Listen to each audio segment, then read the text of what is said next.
kulitha YouTube channel chonde chitani subscribe.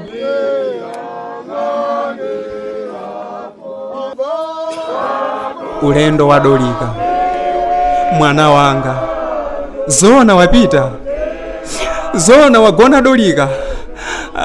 Mwapanga kufuna kwanu, mwapanga zokhumba za moyo wanu abale, mwangobola mitima ikuphweni, mwammaliza mwana wanga.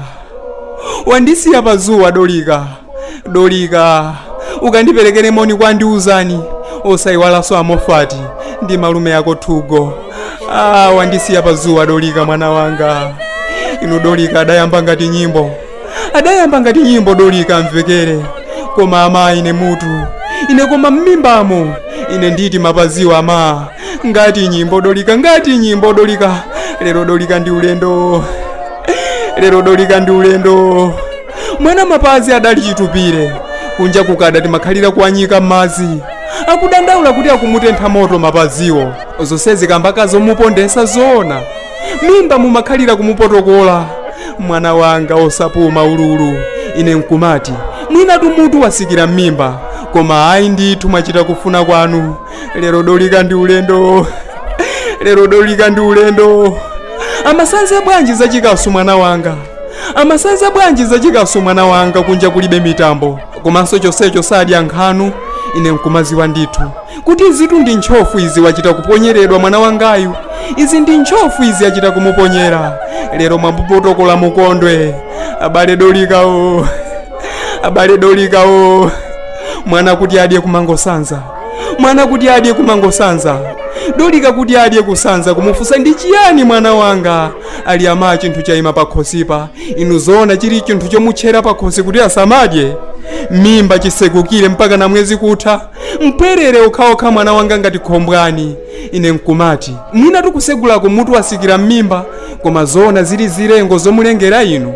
Kungu kumangosupuka lokhalokha Dolika ngati wathiridwa madzi amoto, zona mutamumenya ndi mphenzi ya moto. Zana lomweli magazi adali chuchuchire mphuno Dolika, zuwa lili gapa liyombo, ena nkumatuluka mkamwa, enanso mmapirikaniromu. Inu mukuganiza kuti ine sindinkaziwa kuti mwamumenya ndi hamala pa nthokomera. Mwana wanga Dolika, adakulakwirani chani Dolika? Adakuyambani chani koma kuti azingokhalira pa zuwa, kuchokera mmamawa mpaka zuwa ilo lili tikitiki, koma nkumati akumvabe kuzizira iyeyo. Zona alikanyera omuninkha inu mmasenga. Wavutika ndi zilonda pano Dolika, mmakutu umu mdali zilonda zokhazokha, mabala mzalamu mpaka zala za kumapazizi, milomo idali zilonda zokhazokha zitamuyanga. Zilonda za moto mwana wanga, ali mwana wamphepo omupasa inu. Mwana wanga Dolika, inu Dolika anangoyamba ngati nyimbo mwana wanga, Dolika anangoyamba ngati nyimbo, ngati nyimbo Dolika, ngati nyimbo Dolika. Lero Dolika ndi ulendo, lero Dolika ndi ulendo. Kanjinji amamutuluka bwanji mwana wanga, kanjinji zitupira zosatha ngati watola khobiri pa msewu, komanso chonsecho sadatole khobiri mu msewu mupoyenda. Ine nkumati mwina mankhwalaje kwa sing'anga uja sitidaole, kapena ndalama ya chiponda thengo sitidapereke, koma lero mwamupha mukondwe. Kodi ngati amagwira ntchito mu bala yodula chibuku, ndiye kuti mwana wangayo adalemera kuti mutiphere chonchi? Inu mwana wangayo adalemera chifukwa choti